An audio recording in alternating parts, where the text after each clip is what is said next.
તમને દીઠમ જુગતે ઓલખ્યા આધાર તે માટે તમે તેડજો તદખિના મલો તો થાય કરાર મલો તો થાય કરાર. બોલો કૃષ્ણ કનૈયા લાલ કી, શ્રી નિજાનંદ સ્વામી કી, શ્રી પ્રાણનાથ પ્યારે કી જય. મહારાણી વૈજરાજ કી, રાજા છત્રસાલ કી, મંગલાસ મહારાજ કી, શ્રી કૃષ્ણ પ્રણામી ધર્મ કી, પૂરી ધામ કી, સર્વ સુંદર સાથ કી, ઉતાસનીનો ઓછવાદેવડો પ્રણામ. उपस्थित अनुप्राण शिरोमणि सुंदर साथी, माताएं, बहनें, भाइयों, आज हम सब लोग श्री धाम वृंदावन, एक पवित्र धाम, पावन धाम, श्री कृष्ण की लीला भूमि, ब्रजराज की लीला जब हुई, ऐसे दिव्य स्थान, अलौकिक स्थान में स्थित श्री कृष्ण प्रणामी निज धाम, जो परम धाम का प्रतीक है, ऐसा भाव लेकर के इसका यहाँ पर निर्माण किया गया. और ऐसे पावन भूमि में हम सब उपस्थित होकर के वाणी की चर्चा, वाणी का रसस्वादन और परब्रह्म की भक्ति में हम सब डूबे हुए हैं. तो देखिए, धीरे धीरे होली का पावन पर्व हमारे समक्ष आ रहा है और प्रतिवर्ष आ रहा है. होली का अपना इतिहास है. भागवत में ये इतिहास आता ही है कि प्रहलाद को मरवाने के लिए और भक्ति से वंचित करने के लिए, आसुरी वृत्ति प्रहलाद में डालने के लिए उसके पिता हिरण्यकशिपु ने बड़ा भारी प्रयास किया. तो उसी की बहन का नाम था होलिका, जो कहती है कि मुझे लोमस ऋषि ने वरदान स्वरूप एक चद्दर दिया है, साल दिया है, उसको ओढ़ करके मैं अग्नि में भी बैठूंगी तो नहीं जलूंगी. इसलिए आप अपने बेटे को मरवाने के लिए अनेक प्रयास कर रहे हैं, ये मौका मुझे दिया जाए. हिरण्यकशिपु ने कहा ठीक है. होलिका आग लगाई गई, चद्दर ओढ़ करके गोद में प्रहलाद को लेकर के बैठी. जाको राखी साइयां मार सके न कोई, बालन बाका कर सके चाहे सब जग बहरी हो. उसी समय ऐसी हवा चली कि होलिका के शरीर से वो चादर उड़ करके प्रहलाद के शरीर में निपट गया. प्रहलाद बचे, होलिका जल करके भस्म हुई.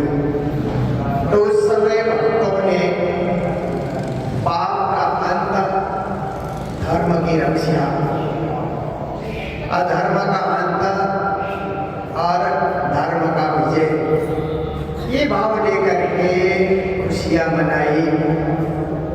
उस होली के नाम से, होलिका के नाम से. तो क्या है कि होलिका छठी परंतु जग प्रसिद्ध इसलिए हुई क्योंकि उसने प्रहलाद को अपनी गोद में रखा था, भक्त को अपनी गोद में रखा था. जैसे उतना भी पवित्र हो जाती है ना कृष्ण को स्तनपान कराने से, ऐसे ही प्रहलाद को गोद में रखने से, भक्त को गोद में रखने से वो भी उनका भी एक नाम हो गया. अब होलिका तो कोई नहीं बोलता, सिर्फ होली होली. तो ऐसे पौराणिक कथा जो एक ऐतिहासिक कथा भी है, जो हम लोग सुनते हैं और सुनाते हैं श्रीमद् भागवत के माध्यम से, अन्य पुराणों का भी सार लेकर के. तो इस पर्व को सतयुग का एक पर्व, अब त्रेता में आकर के प्रभु राम ने भी इसको और प्रसिद्ध बनाया. होली खेले रघुबीरा अवध में, होली खेले रघुबीरा एक भजन है ना। अवध मतलब अयोध्या में प्रभु राम ने होली खेलते थे।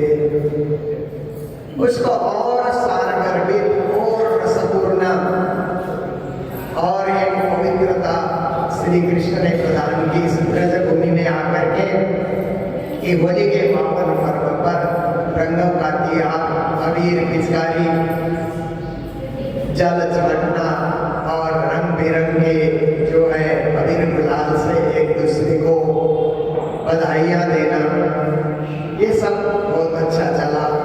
श्री कृष्ण राधिका गोकुलपुरी में होली खेले धूम मचाए, भजन गाते हैं ना। राधा कृष्ण की लीला इसमें सम्मिलित हो गई और सारगर्भित ये होली का पावन पर्व बना। तो ऐसे ही परम ब्रज में आप देखिए कि अब ये ब्रज भूमि वृंदावन की भूमि ऐसी भूमि बन गई कि भारत में सबसे ज्यादा तीर्थ यात्री आने की भूमि हो गई। ऐसे तो हमारे तीर्थ भारत में 4 धाम है, 68 तीर्थ बोलते हैं, 68 से भी ज्यादा हो गए, उससे भी काफी और नए नए तीर्थ बन गए हैं। पर ये ब्रज 84 कोस वृंदावन, मथुरा, गोकुल, नंदगांव, बरसाना, गोवर्धन, ये जो तीर्थ यात्रा है ये हिंदू धर्म में सबसे ज्यादा भक्त लोग आने का एक तीर्थ के रूप में परिणत हो गया। इसलिए हमेशा देखिए 12 महीने भीड़ लगी रहती है, श्रद्धालु आते रहते हैं, आते हैं जाते हैं। कई तीर्थ क्या है कि ठंडी में कम यात्री जाते हैं, पर वृंदावन में 12 महीना यात्री आते हैं, हर पर्व में आते हैं। तो ऐसी महानता इस स्थान की बढ़ती जा रही है श्री कृष्ण परब्रह्म की लीला भूमि होने के कारण। और इसी पर्व को हमारे सदगुरु श्री देवचंद्र जी महाराज ने नौतनपुरी में प्रारंभ कराया, क्योंकि ये सकृति की जो पहले श्री जी महाराज बोल रहे हैं, भूता सहीनो उत्सव अतिरूढ़ो। इसलिए मैंने आज ये जो भाई सकृतु में से चुना, ये सांदर्भिक होगा, होली से सांदर्भिक ये चर्चा होगी ऐसा सोच करके। तो होता सगीना इसका अर्थ होता है होली, गुजराती भाषा है, गुजराती शैली में इसको उद्धृत किया गया है। तो होली का उत्सव मतलब उत्सव, अतिरूढ़ का अर्थ होता है अत्यंत अच्छा, अत्यंत सुशोभनीय। रूढ़ा गुजराती में जो अच्छा होता है उसको रूढ़ा कहा जाता है। तो होली का उत्सव अति रमणीय उत्सव है, सुंदर उत्सव है, रोचक उत्सव है, सारगर्भित उत्सव है, ऐसा श्री जी महाराज का कहना है। क्योंकि सकृत ग्रंथ जब हम पढ़ते हैं तो सदगुरु के समय में नौतनपुरी धाम में कौन कौन से पर्व मनाए जाते थे उसका उल्लेख मिल जाता है। ऐसे तो श्री जी महाराज नजरबंद में बैठ करके उन पर्वों का स्मरण कर रहे हैं, परंतु ये स्पष्ट हो जाता है कि सदगुरु के समय में श्री कृष्ण जन्माष्टमी में भव्य रूप से मनाया जाता रहा, उसका भी उल्लेख सकृत में करते हैं। फिर राधाष्टमी में उसी तरह आनंद उत्सव से मनाया जाता रहा, फिर दिवाली भी उसी तरह जोर शोर से मनाया जाता रहा, दिवाली, अन्नकूट और होली का पावन पर्व भी बहुत सुंदर से मनाया जाता रहा। तो देखिए कि नौतनपुरी धाम में मनाया जाता रहा तो महामंगलपुरी में भी उसका असर हुआ। फिर पद्मावतीपुरी धाम पन्ना में भी होली का उत्सव बहुत सुंदर रीत से वहाँ पर मनाया जाता है। नारायणी मंदिर में, उमड़ जी में, बंगला जी में, मुझे भी एक बार पद्मावतीपुरी धाम में होली में सम्मिलित होने का मौका मिला था। बड़े प्रेम से, भाव से गाते हुए अबीर गुलाल उत्सव मनाया जाता है। और गुरु जी मंगलदास जी महाराज ने इसी पर्व को कालिम्पोंग में वार्षिक मेला के रूप में स्थापित किया। और इस बार हम लोग कालिम्पोंग में होली मना रही है 87 साल पहले गुरु जी ने बाजार में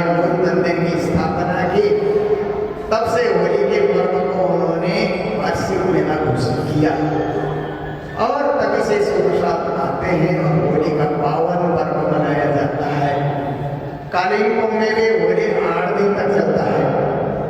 पहले दिन हम मूल मंदिर में होली गायन करेंगे, होली चढ़ाएंगे, राज्य को एक दूसरे को लगाएंगे टीका। फिर दूसरे दिन हम लोग पीछे मंदिर में जो प्राचीन मंदिर है उसमें होली गायन करते हैं।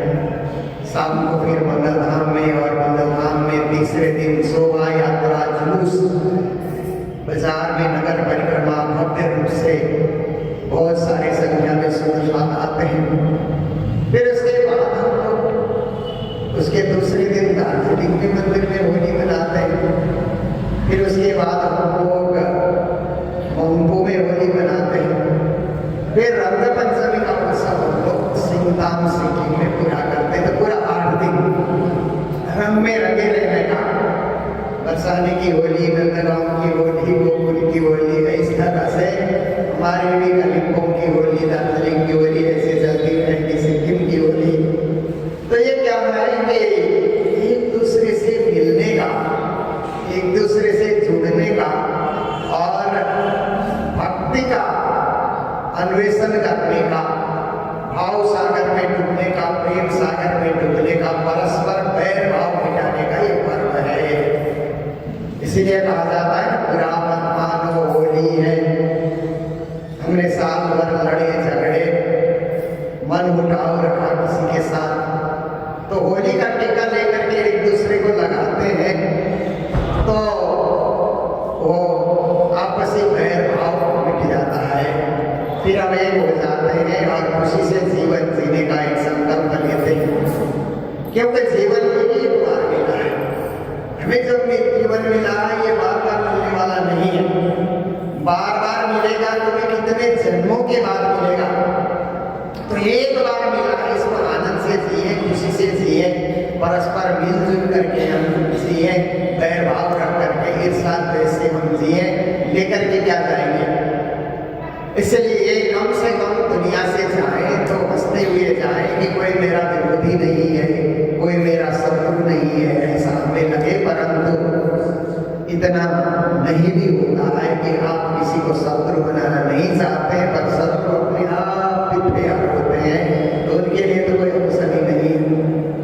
आप तो बगीचा लगा रहे हैं, फूल का बगीचा लगाने का आपका विचार है, ऐसे उच्च विचार लेकर के चलते, कांटे अपने आप होते हैं। आपने कांटों को बोया भी नहीं, पानी भी नहीं डाला, खाद भी नहीं डाला, कुछ नहीं किया, पर कांटे अपने आप उगते हैं तो उनको हटाना भी पड़ता है, निकालना भी पड़ता है, फूलवाड़ी की रक्षा के लिए। ऐसे ही भक्ति की रक्षा के लिए, संस्था की रक्षा के लिए, और आप देखिए कि अपने सिद्धांत की रक्षा के लिए हो सकता है कांटों को दूर भी करना पड़े, पर हमारा उद्देश्य है कि हम किसी से बैर न रखें, प्रेम से मिलकर के काम करें, परस्पर हम लोग परामर्श से हम लोग काम करें तो हम समाज में बढ़िया जीवन जी सकते हैं, अच्छा जीवन जी सकते हैं। तो चौपाई में श्री जी महाराज कह रहे हैं भूता शरीर उत्सव तेरो, ये होली का उत्सव बड़ा सुंदर उत्सव है, क्योंकि आप देखिए कि उत्सव तो सब सुंदर होते हैं। प्रणामी परंपरा में हम लोग व्रत और उत्सव दो मनाते हैं, दो चीजें होती है हमारी परंपरा में। व्रत जो है उसमें धाम गमन की तिथि आती है, सदगुरु के धाम गमन की तिथि आई, अनंत चतुर्दशी, श्री जी के धाम गमन की तिथि आई, भाईराज के धाम गमन की तिथि आई, अन्य परमहंस गुरुओं की तिथि आई, तो व्रत किया जाता है और बिरहनी भी गाया जाता है, और वैसे ही भजन गाए जाते हैं उस समय। पर उत्सव के दिन आते हैं, पर्व के दिन आते हैं, तो हम लोग फिर नाचने का, गाने का, हर्ष मनाने का, इस प्रकार के भजन, इस प्रकार की वाणी की चौपाई भी हम लोग गाते हैं। तो ये क्या है कि होली का पर्व है, तो गाना भी, होली के भजन गाना और होली के रंग में रंग जाना, जीवन को भक्ति के रंग से रंगना। होली क्या है, एक भक्ति का ही तो प्रतीक है, उसके रंग में रंग जाना। और अपने जीवन को आप देखिए कि एक परंपरा ऐसी है, साधना की परंपरा के बिल्कुल शुष्क, उसमें वस्त्र भी रंगीन मत करो, ऐसे भी होता है, रंगीन करो तो केवल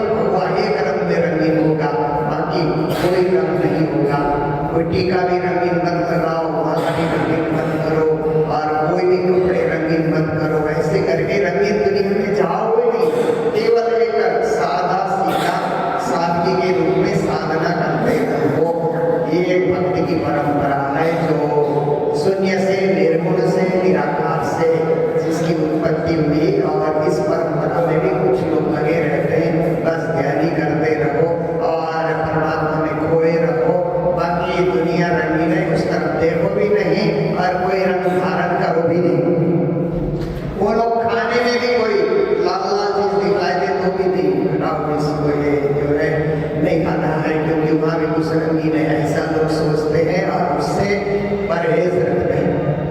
पर कृष्ण की भक्ति रंगीन लगती है, कृष्ण की भक्ति है या परम धाम में श्री राज्य की भक्ति है। तो राज्य की भक्ति में आप देखिए कि राज्य के वस्त्र देखिए, राज्य के श्रृंगार देखिए। प्राणनाथ जी महाराज एक बार वर्णन करते हैं तो भी संतुष्टि नहीं होती है, दोबारा 3 बार ऐसे करके 3 बार राज्य के सागर ग्रंथ में राज्य के श्रृंगार का वर्णन, वस्त्रों का वर्णन, आभूषणों का वर्णन करते रहते हैं।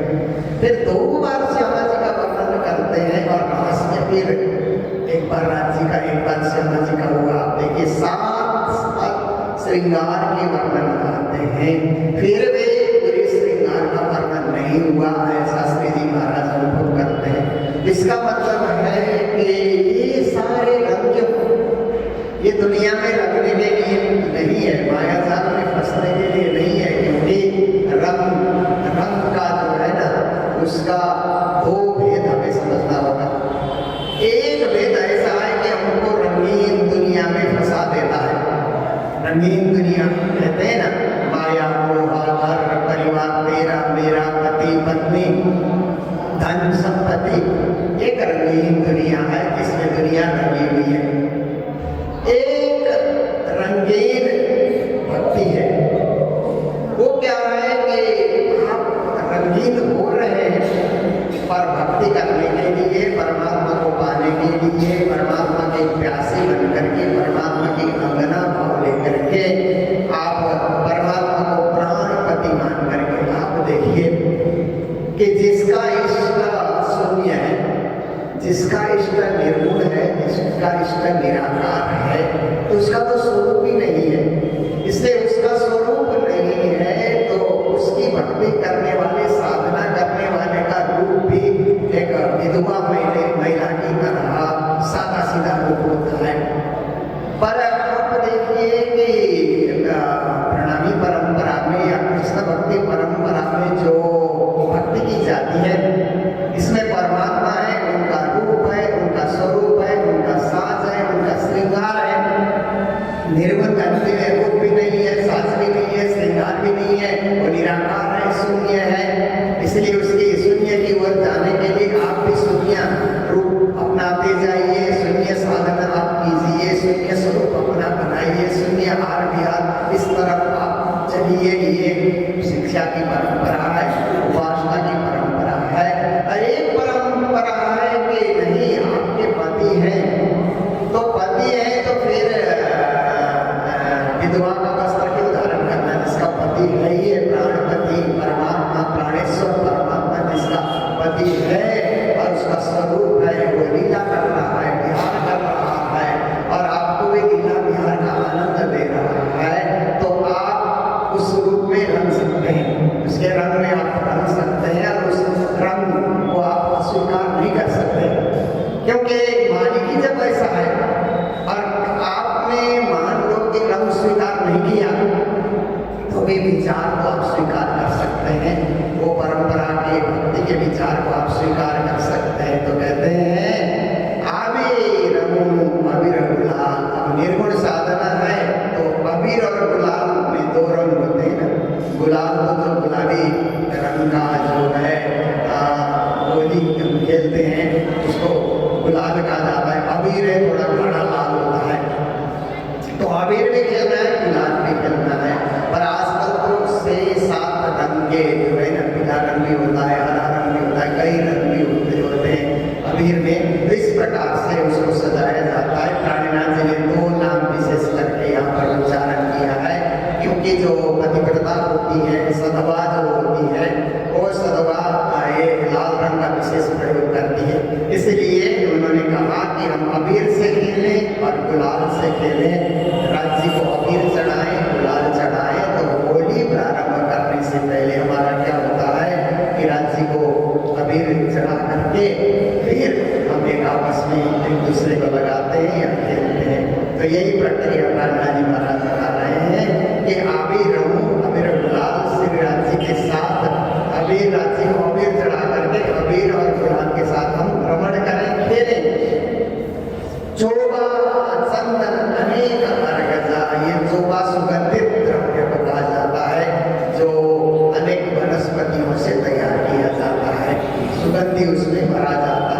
नेचुरल प्राकृतिक सुगंधी है, कोई बनावटी सुगंधी उसमें नहीं डाला जाएगा। पर उन वनस्पतियों में जो प्राकृतिक सुगंधी है उससे वो तैयार किया जाता है। तो उसको क्या है कि तेल के रूप में भी तैयार किया जाता है। उस सुगंधी को तेल में भी उतारा जाता है, तो उसको चोपा करके कहा जाता है। फिर चंदन तो आप जानते ही, चंदन की लकड़ी आती है, उस लकड़ी को घिस घिस करके जो तैयार किया जाता है सुगंधित, उसमें अपनी एक सुगंधी होती है। तो ये सब भी मिला मिला करके तैयार किया जाता है। अनेक अर्घ का अनेक सुगंधित वहाँ पर द्रव्य तैयार किए जाते हैं। तो ये सारा तैयार किया जा रहा है राज्य की सेवा के लिए, ब्रह्म की सेवा के लिए, क्योंकि हम उनके उपासक हैं।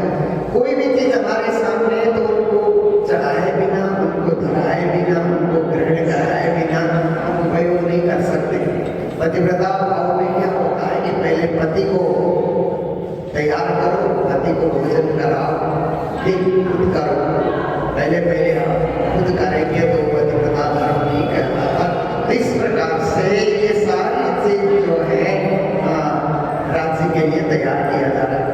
वो छाटी करो बालाजी ने लाल, और बालाजी को भी छाट करके, बालाजी को भी ये चढ़ा करके, अर्पण करके उनके भी वस्त्र को लाल कर देते हैं। इसका मतलब है कि बालाजी भी लाल रंग में लगे हुए हैं और हम भी लाल रंग में लगे हुए हैं। इस प्रकार से वो लाली तेरे तेरे लाल की जित देखो तित लाल, लाली देखन मैं चली मैं भी हो गई लाल। संत कबीर की वाणी है कि परमात्मा की वो लाली में हम समर्पित हैं। जित देखो तित लाए, कोई लालिमा सब जगह मुझे दिखलाई देती है। और उस लाली को देखने के लिए हम चले तो हम भी लाल लाल हो गए, मतलब भक्ति के रंग में रंग गए, प्रेम के रंग में रंग गए और एकदम हम आकर्षित हो गए। जैसे आप देखिए प्रेम का रंग क्या होता है कि गुलाब का फूल देते हैं ना, लाल रंग का होता है, वो गुलाब का फूल एक दूसरे को देते हैं, प्रेम आदान प्रदान जब करते हैं। तो इस प्रकार से ये भक्ति का आदान प्रदान हो रहा है। बालाजी को छाट करके हम स्वयं भी उसको ग्रहण कर रहे हैं, खुद भी लगा रहे हैं। सुंदर साथ बलिने रंगिए, फिर कहते हैं कि नौतनपुरी धाम में सब सुंदर साथ मिल करके एक दूसरे को फिर अबीर गुलाब लगाते हैं, रंगते हैं, खेलते हैं। बालाजी सौ रंग का अपार, और यह बालाजी शब्द जो उच्चारण हुआ है तो साक्षात राज्य भी है और साक्षात धनी श्री देवचंद्र जी महाराज को भी बाला शब्द से प्रयोग किया है। तो उनको भी लगा करके फिर अपार आनंद का अनुभव कर रहे हैं।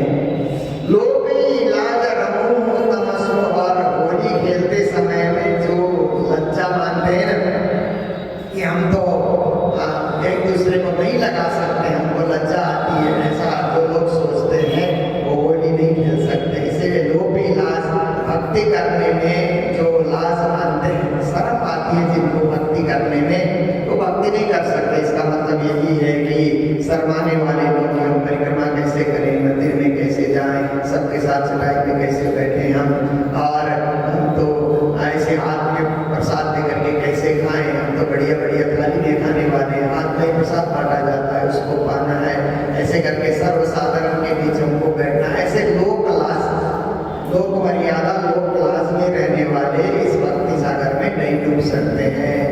इसलिए लोभी लाज, भक्ति करने वालों को शर्म को पहले त्याग देना चाहिए। त्राट करे रे त्रटका कीना नहीं बंधा ताजे संसार, उनको छोड़ करके त्याग करके फिर आपको आगे आना चाहिए। कि कभी आपको नाचना भी पड़े, कभी गाना भी पड़े, कभी कभी गाने में लोग शर्माते हैं, नाचने में लोग शर्माते हैं, और कभी आप झुक करके प्रणाम करने में शर्माते हैं, हर चीज होती है। परंतु भक्ति में शर्म आने से या लज्जा आने से काम नहीं होगा।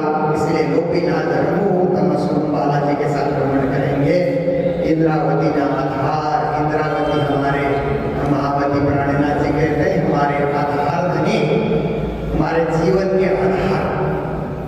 ऐसे आधार धनी के चरणों में हम झुके हुए हैं, समर्पित हैं और सदा समर्पित रहेंगे। तो ये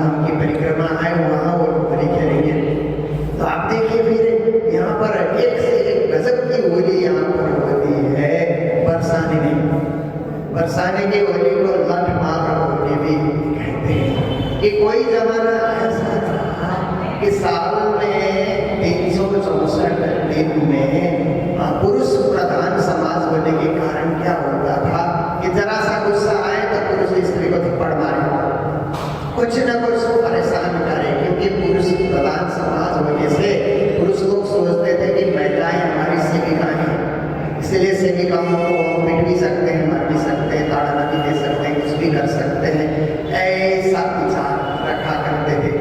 तो ये पर्व में एक चीज बनाया गया श्री कृष्ण के समय में, ऐसा बनाया गया कि वहां पर होली के दिन, लठमार होली के दिन महिलाएं लाठी लेकर के खड़ी होती है और पुरुषों को पीटती है, तो वो बचने के लिए वो डाल लेकर के वो लोग वहां रहते हैं ना, तो उनको भी मौका दिया गया। इसका मतलब है कि हमेशा स्त्रियां प्रताड़ित नहीं रहेंगी, उनमें भी शौर्य है, शक्ति है और समझदारी है और उनमें भी कार्य करने की क्षमता है, पुरुषों का मुकाबला वो भी कर सकती है।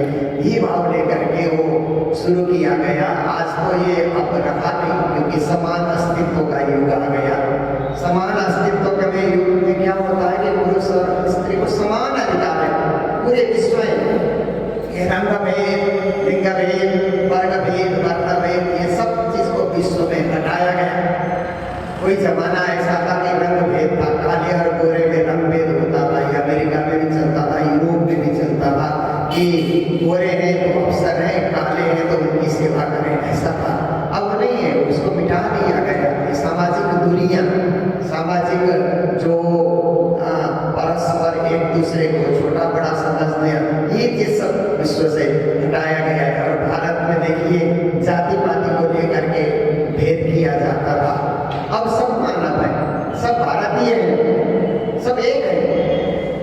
देखिए फिर आप देखिए कि स्त्री पुरुष में भी भेदभाव रखा जाता था, तो वो भेद भी अब मिट गया है, कोई भेद नहीं है। अब बाप का जो धन है, बाप की जो प्रॉपर्टी है, अगर लड़की भी क्लेम करेगी तो बाप को देना ही पड़ेगा। ये कानून बन चुका है, पहले ऐसा कानून नहीं था पर बन चुका है। पर लड़कियां सोचती है कि पिताजी ने दहेज में बहुत कुछ दे दिया, अब क्या क्लेम करना है ऐसा। वो लड़की नहीं चाहती, पर चाहेगी तो हिस्सा देना ही पड़ेगा। तो ऐसा युग परिवर्तित हो गया। पर कोई समय ऐसा था कि संपूर्ण प्रॉपर्टी में पुरुष का लिया, महिलाओं को बार-बार मांगना पड़ता था कि थोड़ा खर्चा दीजिए, खर्चा दीजिए, आज भी मांगे, कल भी मांगे, परसों भी मांगे, वो अपना रवाब दिखाए और कभी डांटे कभी कुछ करे। तो श्री कृष्ण ने उसका उन्मूलन करने के लिए ये लठमार होली की परंपरा चलाई। तो आज युग बदलने से भी वो परंपरा कायम है और महिलाओं को एक शक्ति के रूप में वो भी कुछ किसी से कम नहीं है, और वो भी वक्त आने पे लड़ाई लड़ने में या कुछ भी करने में वो भी तत्पर रहती है। ये भी एक सामाजिक एक आंदोलन और सामाजिक परिवर्तन लाने का कार्य भी हुआ है। तो ऐसे सुंदर कार्य पर्वों के माध्यम से होते हैं और विशेष करके पर्व हम सबको मिलाते हैं। हम सभी जाति, सभी वर्ग, सभी वर्ण परस्पर मिल करके भेदभाव को दूर करके हम एक होने के लिए, नेक होने के लिए और विशेष करके हम सुंदर साथ एक होकर के परब्रह्म को पाएं और पूरे देशवासी हिंदू, पूरे सनातनी, पूरे भारतीय एक होकर के भारत का झंडा विश्व में लहराए और विश्व भर ये भारत का नाम देखिए। पूरे विश्व में 150 देश में हिंदू लोग रहते हैं, जहाँ भी एक हिंदू रहेगा होली के दिन होली मनाता ही मनाता है। और कई और देशों में तो आप देखिए कि जहाँ हिंदू व्यापक रूप से हैं, पूरे और लोगों को भी सम्मिलित करके वहाँ होली खेलते हैं। और ये बहुत बड़ा पर्व दिवाली और होली का, ये दो पर्व तो विश्वव्यापी बनते जा रहे हैं और उसी के अंग हम सब भी है, सुंदर प्रणाली भी है। हम लोग भी गर्व करके इस पर्व को खूब अच्छा से मनाएं। यही आप सबके प्रति होली की मंगल कामनाएं, शुभकामनाएं आप सबके प्रति रखते हुए आज की